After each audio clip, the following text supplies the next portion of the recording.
You're listening to Ecto Portal, a journey into the unknown with Anthony Anderson and Verna Wilson. I hope that you are seated comfortably with the light turned down and the curtains drawn.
Hello and welcome back once again to another journey into the unknown, the unexplored, the unexplained Ecto Portal. Tonight's really unexplained. It is. I'm Anthony Anderson, your host, and I'm here with my co-host Verna Wilson. And tonight's show is kind of freaky, really sad in a way.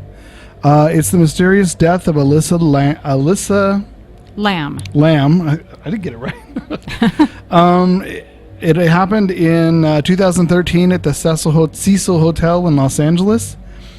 It's a girl about 21, a student from Vancouver, traveling on her way to San Diego, stayed at the hotel, and she never checked out.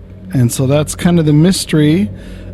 They did find her a month later, but we'll get into that. But it's an unusual story, and there's an actual unusual footage of the hotel security cameras showing a little bit about what happened to her, but not enough. I'm going to go ahead and put in the footage of that Of the hotel? Of the hotel on the Ecto Portal page I during think the it's break. the elevator footage, I think people right? should see it and tell us what they think. Yeah, take a look at the footage. It's actually a camera in the elevator itself, and you'll see her getting in and out of it. Doing, yeah. Just unusual behavior, and we'll talk about it as we relay the story tonight.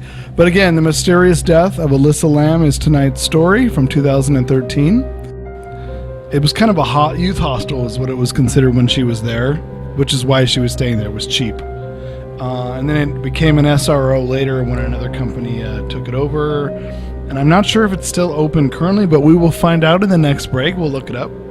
I'm going to go back a ways and give a little bit of a history of this. Now, the body of Elisa Lam, also known by her Cantonese name, Lam Ho Yi, was born in April 91 and she died in February of 2013. She was a Canadian student at the University of British Columbia in Vancouver and was recovered from a water tank on the top of the Cecil Hotel in downtown Los Angeles on February 19, 2013. She'd been reported missing at the beginning of the month. Maintenance workers at the hotel discovered the body when investigating guest complaints of problems with the water supply. Her disappearance had been widely reported. Interest had increased 5 days prior to her body's discovery when the Los Angeles Police Department released a video of her last time she was known to have been seen on the day of her disappearance by an elevator security camera. Now in the footage, Lam is seen exiting and re-entering the elevator, talking and gesturing in the hallway outside, and sometimes seeming to hide within the elevator, which itself appears to be malfunctioning. The video went viral on the internet, and many viewers reporting that they found it unsettling. Explanations ranged from claims of paranormal involvement to bipolar disorder, from which Lam suffered. It has also been argued that the video was altered prior to release. Now, we feature that on the Ecto Portal page on Facebook. Did you paste that already? I did. Okay. So everybody, if you want to see that video, it's on there. It's very sad to watch. It is. It's interesting, but it's sad. Yeah. The circumstances of Lam's death, when she was found, also raised questions, especially in light of the Cecil's history in relation to other notable deaths and murders. Her body was naked, and most of her clothes and personal effects were found floating in the water near her. They took to Los Angeles County Coroner's Office 4 months after repeated delays to release the autopsy report, which reports no evidence of physical trauma and states that the manner of death was accidental. Now, guess the Cecil, now rebranded as Stay on Main, so that's what it's called now, Stay on Main, Huh. Okay. sued the hotel over the incident. I'm going to imagine if you were a guest drinking the water, you would sue too. Well, yeah. And Lam's parents filed a separate lawsuit later that year. The latter was dismissed in 2015. Some of the early internet interests noted what were considered to be unusual similarities between Lam's death and the 2005 horror film Dark Water. I don't know if you've ever seen that or not. I never have, but I heard of it. There's the Japanese version, and then there's the Jennifer Connelly American remake, where a woman and her daughter move into this old, dilapidated tenement building. It's just a horrible place. And there's water coming from the ceiling out of nowhere. There's nothing on the floor above, but it continually drops down on her in her apartment, and it starts to flood parts of the building. Ew. And they can't understand what it's coming from. The case has since been referenced in international popular culture. Lam is the daughter of immigrants from Hong Kong who opened a restaurant in Burnaby, just outside Vancouver, Canada, and was a student at the University of British Columbia, although she was not registered at the beginning of 2013.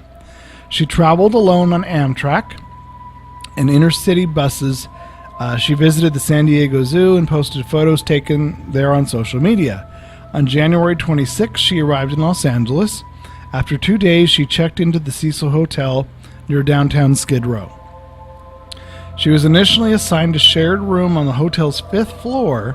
However, her roommates complained about what the hotel's lawyer would later describe as certain odd behavior, and she was moved to a room of her own after 2 days.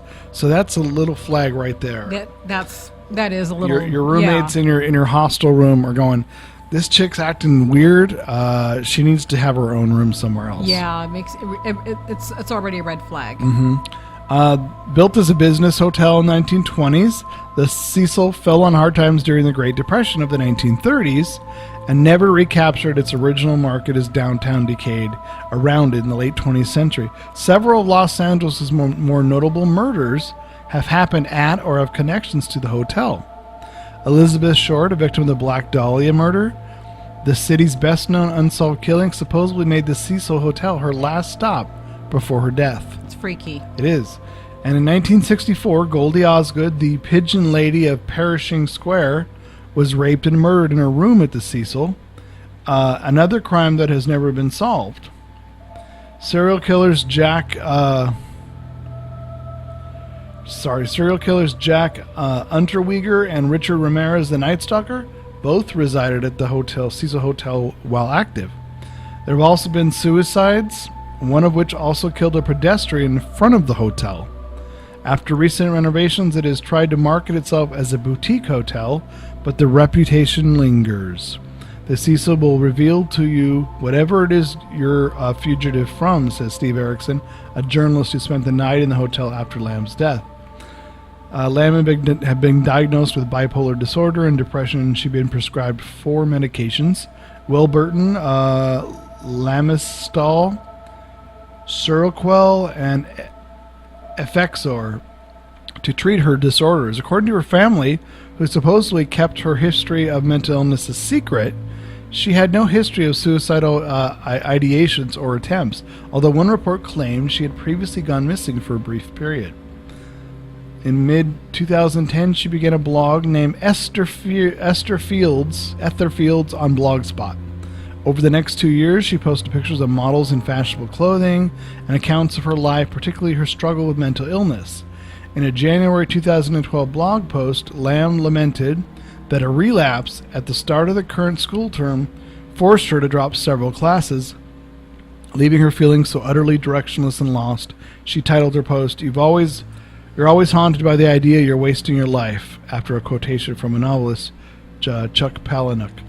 She used the quote as an epigraph of her blog. She worried that her transcript would look suspicious with so many withdrawals that it would result in her being unable to continue her studies and attend graduate school.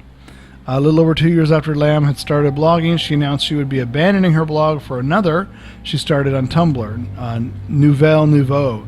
Its content mostly consisted of found fashion photos and quotes and a few posts in Lam's own words. The same Palnook quote was used as an epigraph. So that's interesting. So before we go into the disappearance...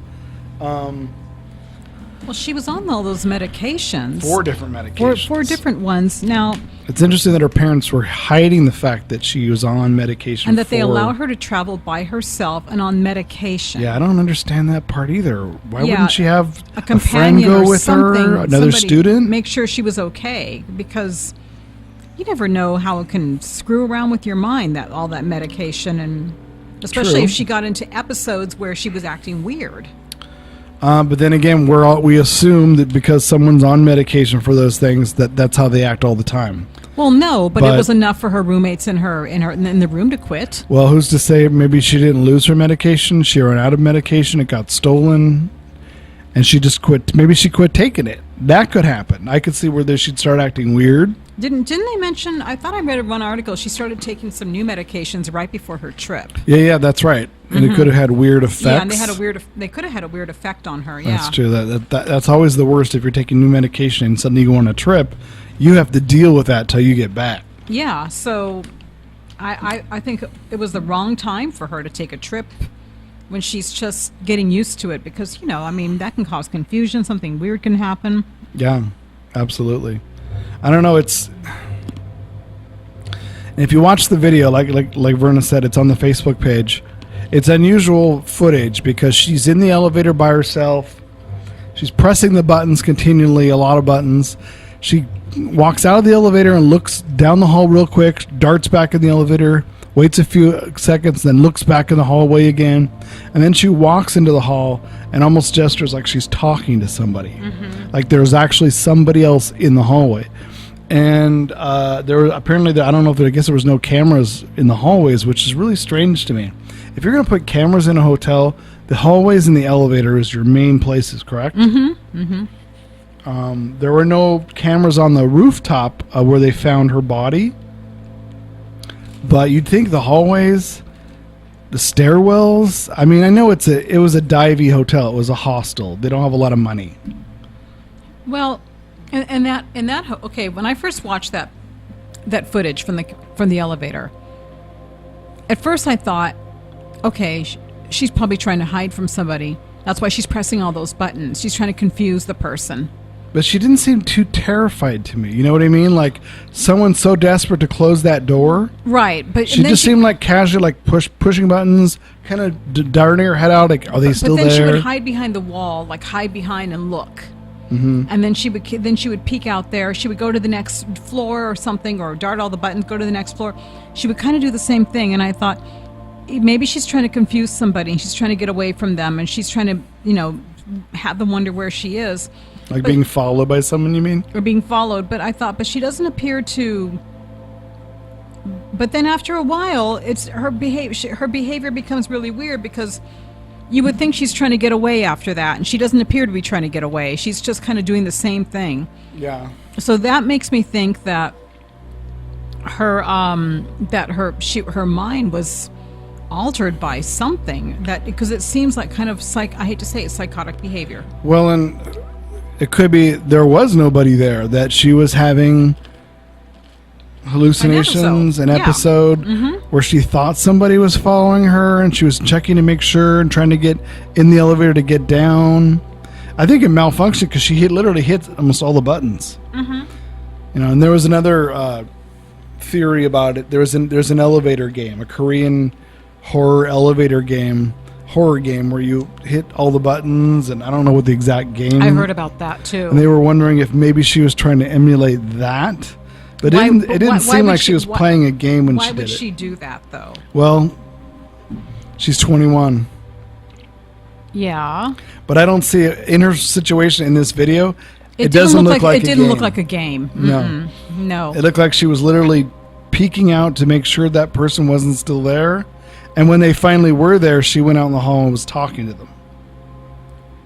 And they didn't interview people. They didn't interview the guests who was staying there. They didn't look in the Well, rooms. it's a hostel. People take off. Well, right, but if it's a case where they found somebody, it's kind of weird that they didn't look through the list of guests who were staying there and question them. They could be from around the world. Where you'd have to go. Remember, they didn't find her till a month later. I know, but I mean... So you're not going to question anybody at that moment. No, not at that moment, but I mean, in police cases, when something weird happened... They want all the they go records, back, the they go addresses, records. the phone Yeah, numbers. Exactly. I could see where you'd maybe reach out and contact some of them and say, hey, did you see anything? Do phone interviews or something. Mm-hmm. I don't know. I know that is a little weird to me, too. And you interview the workers, too. Yeah, absolutely. The staff, of course. I mean, that would be my number one That suspect. would be number one.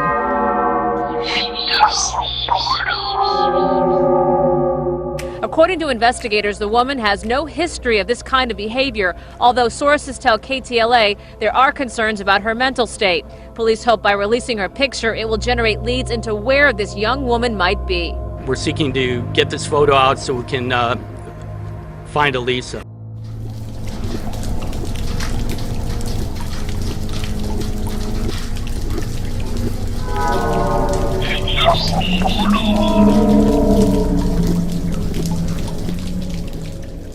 And now we're back with the mysterious death of Elisa Lam, who, would be, if you just joined us now, was a Vancouver student who came down, went to San Diego just before her new semester was supposed to start.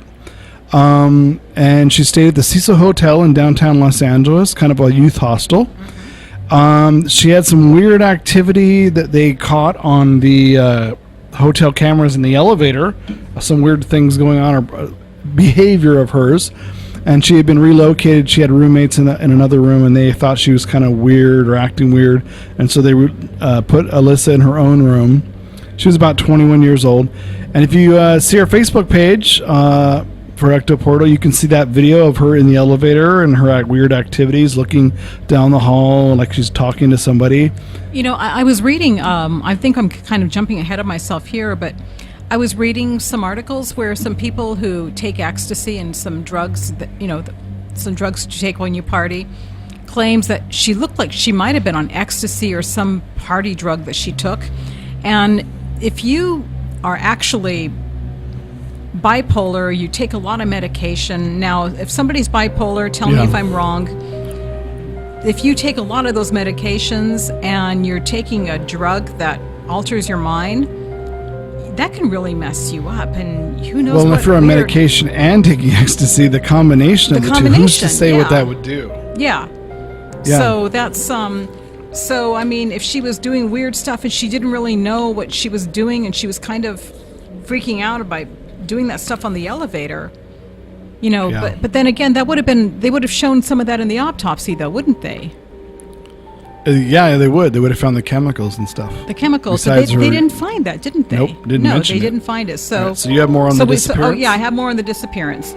So during the disappearance, right before, she contacted her parents every day. They were back in British Columbia while she was traveling. And on January 31st, 2013, she was scheduled to check out of the Cecil and leave for Santa Cruz. And they didn't hear from her. And so they called the Los Angeles police, and they flew to Los Angeles to help with the search.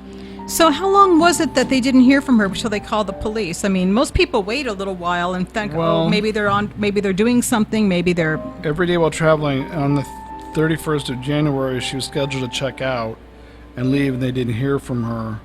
So right after that, after they contacted the police, they must have flew right back to Los Angeles. But I mean, sometimes what I'm trying to say is, like right that day or the day after, sometimes when I hear about somebody and they're traveling and they're checking out and I don't hear from them, I assume that they're doing activities, they're getting ready with their travel arrangements. So, but if she could talk to them every day and suddenly, she didn't check out, they could call the hotel and say, did Elisa Lam check out? No, she didn't. She didn't contact them. They called the police. The police said they'll look into it. So, and it's going to be at least 2 or 3 days probably before the family's like, okay, we're coming down. At least 2 or 3 days I can understand. But I was just going to say, if it's only 1 day, maybe that might have been a little too soon, unless they had, but they knew their daughter. They had reason to worry. The police would even say, there's no need to come down yet. We'll keep you informed. We're going to ask around and look into this. And then when they couldn't find anything, then they probably flew down and said, okay, let's help search. Right. Now, they talked to the hotel staff. They saw her that day, and they said she was alone. And outside the hotel, this woman named Katie Orphan, she's a manager of a nearby bookstore. She was the only person who recalled seeing her that day. And she was outgoing. She was really friendly. She was getting gifts to take home to her family. And she told CNN that she was talking about what book she was getting, and whether or not she would what she would be getting would be too heavy for her to carry as she traveled. So she was talking about normal things. Yeah, so she's doing normal tourist things. Yeah, and the police, they searched the hotel to the extent that they legally could. They searched her room, and they had dogs go through the building, including I guess including the rooftop, and they were unsuccessful in detecting her scent. And they didn't search every room. Sergeant Rudy Lopez said later that they could only do that if they had probable cause to believe that a crime had been committed. Which at that time they didn't know a crime had been committed. Right. So it was a mistake, but they couldn't have done There's it. no crime yet. You don't barge into people's rooms if I'm there's just no saying crime. that Just because somebody didn't check out. Considering what they knew later. Later. It would have been a good thing to check everybody's rooms. But you can't do it legally. You couldn't do it legally, yeah. right. So on February, I believe it was February 5th, or no, 6th, a week after she'd last been seen, the LAPD decided more help was needed, and flyers with her image were posted in the neighborhood and online, and it brought the case to the public's attention through the media. So they did do missing person. They did go that step where she was a missing person. They wanted to make sure everybody around the hotel. Yeah, not in realizing downtown that Los she was in the Angeles. vicinity. Oh, yeah. Exactly. Oh, So yeah. they did. I mean, they did do some efforts. Yeah, they did. Right. Now on the video on February 14th, another week with no sign of her, the LAPD released a video of her last known sighting of her taking in one of the Cecil's elevators by a video surveillance camera on February 1st. It drew worldwide interest in the case due to Lam's strange behavior and has been extensively analyzed and discussed. Now in the clip, the camera at one of the elevator cab's rear corner looks down from the ceiling, offering a view not just of its interior but the hallway outside. It's somewhat grainy and the timestamp at the bottom is obscured, and at some point Lam's mouth is pixelized. At the start, Lam enters clad in a red zippered hooded sweatshirt over a gray t-shirt with black shorts and sandals. She enters from the left and goes to the control panel, appears to select several floors, then steps back to the corner. After a few seconds, during which the door fails to close, she steps up to it, leans forward so her head is through the door, looks in both directions, and then quickly steps back in, backing up to the wall, and then into the corner near the control panel. The door remains open. She walks to it again and stands in the doorway, leaning on the side. Suddenly she steps out of the hall, then to her side, back in, looking to the side, then back out. She then steps sideways again, and for a few seconds, she is mostly invisible behind the wall. She has her back to just the outside. The door remains open. Her right arm can be seen going up to her head, and then she turns to re-enter the cab, putting both hands on the side of the door. She then goes to the control panel, presses many more buttons, some more than once, and then returns to the wall and she had come into the elevator from, putting both hands over her ears again briefly as she walks back to the section of wall where she'd been standing against before. The door remains open. She turns to her right, begins rubbing her forearms together, then waves her hands out to her sides with her palms flat and fingers outstretched while bowing forward slightly and rocking gently. This can all be seen through the door, which remains open. After she backs to the wall again and walks away to the left, it finally closes. It was reposted wildly including to the Chinese video sharing site Youku, where it got 3 million views of over 40,000 comments in the first 10 days. Many of the commentators found it unsettling to watch. Several theories evolved to explain her actions. One was that Lam was trying to get the elevator car to move in order to escape from someone pursuing her. Others suggested she might be under the influence of ecstasy or some other party drug. When her bipolar disorder became known, the theory was she was having a psychotic episode also emerged. Other viewers around the video had been tampered with before being made public. Despite obscuring of the timestamp, they claimed parts had been slowed down and nearly a minute of footage had been discreetly removed. This could have been done simply to protect the identity of someone who otherwise would have been in the video, but had little or nothing to do with the case, or to conceal evidence if Lam's disappearance and death had been the result of a criminal act. So that's interesting. What is your take on that? Well, because there is different videos where some have time code and some don't, but they say there's a time code number jump, like a piece is missing. I saw one with the time code, and I didn't really I should have paid attention to the time code. I didn't. I did notice though that the numbers looked weird. Mm-hmm. That they looked weird. You know, when I first watched it, and I hate to say this because I know it sounds mean, it was getting on my nerves after a while. Yeah, you were saying that she kind of irritated you? She was starting to irritate me, yeah. But that's just because of what she was doing. I mean, I felt sorry for her, yeah. You know. Well, it's sad, too. It's sad, yeah. I thought to myself, oh, she looks like she's trying to get away from somebody. She's trying to confuse them. She's putting all the buttons. She's looking out to make sure nobody's following her. And I thought, she's scared and she's paranoid about something, but then why wouldn't she go to hotel security if that's the case? See, that's kind of, when I watch the video, it doesn't look like someone who's panicking for their life, that someone's chasing them.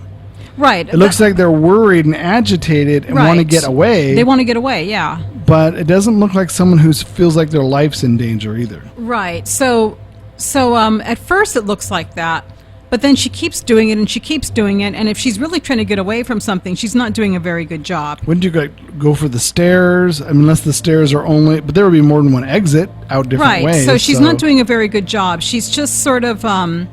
so it looks like she's very confused. Mm-hmm. She almost sees something or talks to somebody that's not really there. Yep. And if she's... And, okay, let's put it this way, because you and I... We would know this. If somebody is on a lot of drugs and it alters their mind, and we know that there's paranormal activity in that hotel, right, and it's been known to have it, yep, they would be probably one of the few people that could really sense it and feel it, and it would probably unsettle them. That's another theory too. Maybe she did see something. Maybe she saw something. Yeah, that's where the paranormal part comes in. She was reacting to that as opposed to another person, a regular staff member, a regular guest. She's seeing something paranormal in that hotel, maybe not so good. And folks, if that's the case, that's why in the conferences that I've been to, that's why there's waivers that people sign, because if somebody has had a history where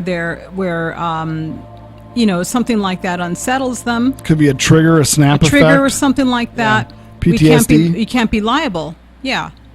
And that's why we feel people doing paranormal investigations, a lot of people want to do it, but not everybody should. No, in fact, that waiver is very important for that very reason. Very, very important. So it's just a theory. We're speculating here. We don't know. But, her behavior really lends us to think that, because it's like we don't know what she's looking for, what she's trying. What's her goal? It also has the patterns of a psychotic episode, because she keeps hitting the buttons again and again, goes in and out of the elevator again and back against the wall. That's repeated patterns like that. Yeah, that means that's somebody it's who's drugs or it's something psychological, something confusing. Yeah. Now, if it's paranormal, most people would want to get the hell out. Most people would want to get the hell out.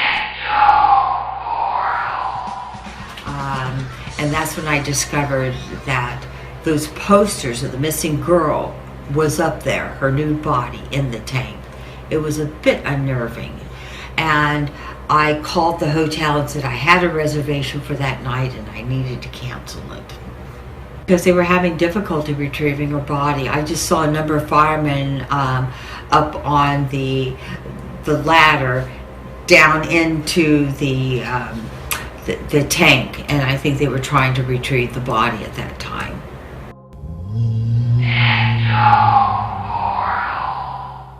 And now I'm going to talk about actually where they found the body itself. So during the search for Lam, guests at the hotel began complaining about low water pressure. Some later claimed that their water was colored black and had an unusual taste. Yuck. On the morning of February 19th, Lam's body was found in one of the 4 1,000-gallon tanks providing water to guest rooms, a kitchen, and a coffee shop. The tank was drained and cut open since its maintenance hatch was too small to accommodate equipment needed to remove Lamb's body. Think about that. On February 21st, the Los Angeles Coroner's Office issued a finding of accidental drowning with bipolar disorder as a significant factor. The full coroner's report released in June stated that Lamb's body had been found naked, and clothing similar to that she was wearing in the elevator video was floating in the water, coated with a sand-like particulate. Her watch and room key was also found with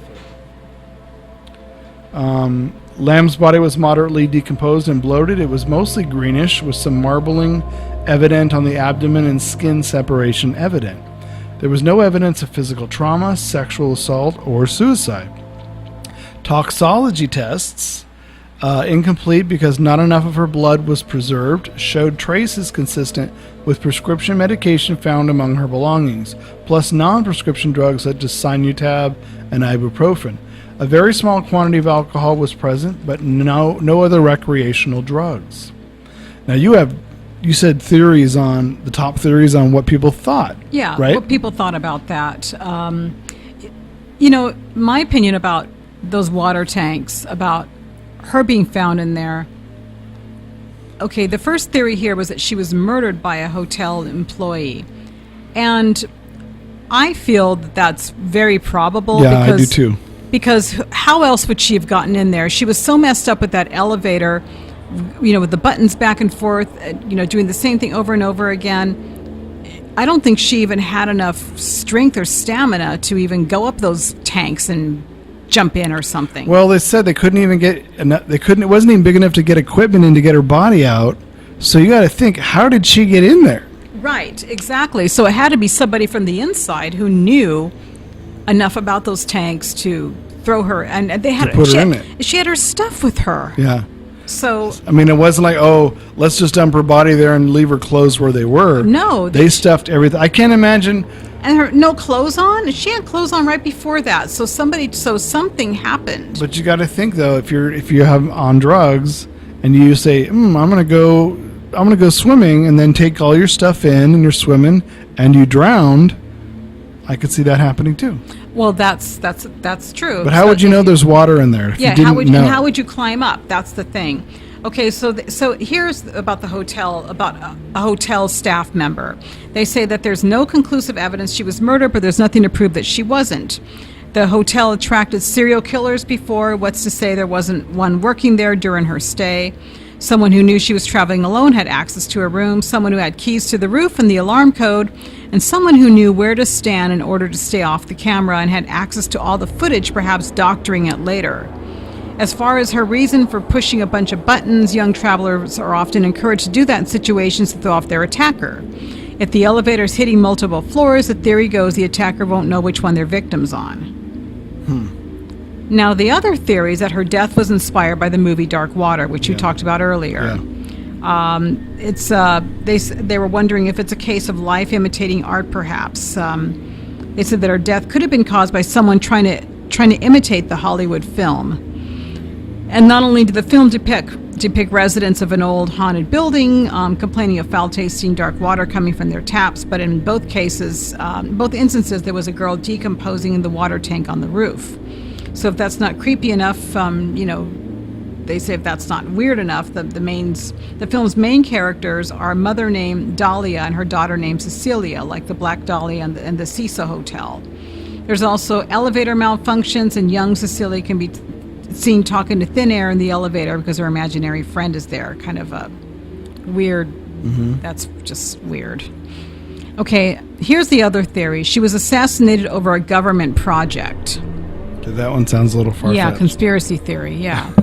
And they said that it's no surprise that this conspiracy theories have came up. Apparently she posted online about a Pentagon-funded invisibility cloaking project right before she died. The project had been in the works for the United States and South Korea for some time now, and many speculated that the government or even a private company may have ordered her assassination for interfering or oversharing. Perhaps her strange behavior in the elevator wasn't so strange, we just couldn't see her invisible cloak-wearing assailant. Ha, ha, ha. You know what I heard? What? That she faked the moon landings. Oh, come on. That's... I'm just kidding. Oh, yeah. It just seems as far-fetched as that, though. Yeah, that was dumb, too. I mean, that about the conspiracy theory, you know, there's so much stuff on the internet. Why would they want to track her down? It's all true, of course. Oh, yeah, of course. Right. So, now, another one, that she was a tuberculosis drug test subject. And it turns out that during the time frame when she was staying at the Cecil, it coincided with a severe tuberculosis outbreak on Skid Row and in most of the downtown area surrounding the hotel. And the strange part is that the test being used in the area was enzyme-linked immune-sorbent assay called the Lam Elisa for short. Isn't that freaky? That is weird. And they said that also isoniazid is the most commonly used antibiotic for TB patients, and its side effects include confusion and abnormal behavior. Lam's toxicology screening didn't find anything strange in her system, but many conspiracy theories think the drug test results were forged or altered in some way because of all the delays in the report's release. I don't believe that either. Yeah, I think all of that's just somebody's fantasy of what happened. I mean, it is weird that there was an outbreak and they were testing for that, but I don't believe she had anything to do with it. And especially they didn't find it in her system. They did the, you know, yeah. Is that all of them? I think there's more. Let's just go on to some. Because I have some stuff about the tanks I wanted to mention too. Why don't you go ahead and do that, and then we'll come back to this. Apart from the question of how she got on the roof, others asked if she'd gotten into the tank by herself. All 4 tanks are 4 by 8 foot cylinders propped up on concrete blocks. There's no fixed access to them, and hotel workers had to use a ladder to look at the water. They're protected by heavy lids that would be difficult to replace from within. Police dogs, when they searched the hotel for Lam, even on the roof, shortly after her disappearance was noted, did not find any trace, although they had not searched the area near the water tanks. So that's interesting. The tanks are really heavy, huge. Yeah, exactly. You have to use a ladder to even get up to look in the water. She didn't even have enough stamina or enough. She was too confused and to even make that effort. But if you're an employee, you're climbing those ladders all the time. Yeah. You know exactly where to go to dump something in there. Now here's another weird theory. Is that her death was a sacrifice to the dark energy of the Cecil Hotel. It's like, oh, here we go. You know, they claim that the Cecil Hotel has a black cloud over it, that there's some curse seeping through the hallways. But it has bad juju. I think there is something seeping through the hallway. I think it's the bullshit that's been rolling around. Right, and they said whatever darkness, it attracted to serial killers, and you know, they just say that it drives people to do things they normally wouldn't do. Yeah. And then another one is that the hotel guests were tormenting her. And they claim that... but we never once saw one on the video. No, but they said long before she went there, that there were tragic deaths and talk of ghosts associated with the property. Well, suicides too. Yeah, suicides, murders, accidental deaths. In 1962, this woman named Pauline Otter, she jumped from the 9th floor. She landed on a pedestrian walking on the street below. They killed them both. Yeah. I wonder what room Elizabeth Short was staying in. Yeah, I wonder about that too. That's interesting. And they said that there's a lot of ghosts around there, and they said that she was tormented by an evil spirit in the elevator, while others say she actually was possessed by a spirit that forced her to commit suicide. See, I don't believe in the suicide part. Yeah, I know. And here's the craziest theory of all. Okay. She traveled to another dimension via the elevator game. Yeah, that's the one I mentioned, that weird game. Right, about the game. I doubt that one too. I don't believe that one either. That was tonight's show, folks. The mysterious death of Elisa Lam. Kind of a weird case. So, all right, so we'll see you next week, folks, right here on Ectoport. Bye. Bye.